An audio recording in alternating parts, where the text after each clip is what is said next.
So again, as a recap from my last video, I did my initial multi-engine training on a twin Comanche, pictured here on the bottom of the screen.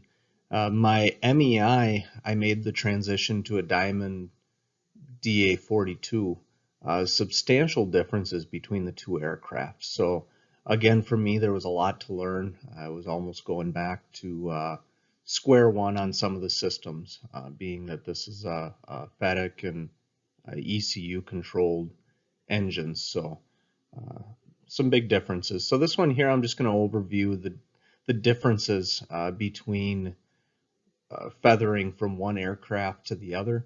I think it's important to remember that as we train new pilots for their multi-engine, they may already have some experience in one aircraft and transitioning to another, or now at our flight school training in another. So I do believe it's very important to highlight the differences between the aircraft. So I think at first look, taking a look at the Twin Comanche checklist for feathering an engine, you can tell that it's twice as long. There's a lot more to do, but I do believe that the majority of us, this is what we're all familiar with. My flight school recently made the transition. They do still have the Twin Comanche. They're looking to sell it. It doesn't fly. It does fly. It just doesn't fly for the flight school right now.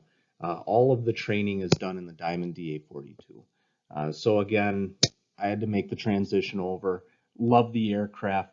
Didn't enjoy the cost. It was expensive to fly.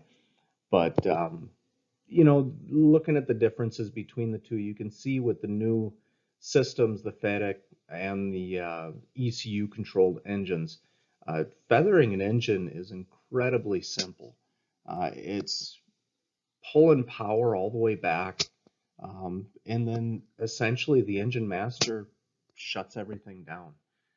It's very important to note on these new systems that shutting down an engine by using fuel shutoff will potentially damage the high pressure fuel pump, and it also requires a full tear down by maintenance when it comes down to verify fuel flows, and a lot of the stuff needs to be reset.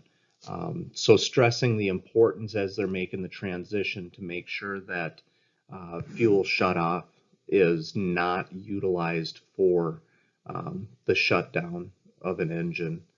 Again, super important on the Diamond.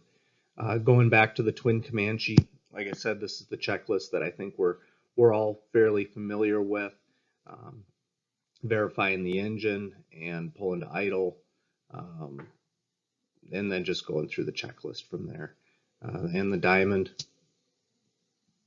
just flipping a switch when the engine's at idle, and she's dead. So again, looking at this, really this training is just to highlight the differences between older, more conventional aircraft and the new training aircraft that I believe there's plenty of schools that have already made the transition to a DA-42 or something of the like, but as aircraft become more advanced, even the training aircraft become more advanced, it's important for us as instructors to know that we need to be able to identify the difference between the two and help that student transition from one to the other.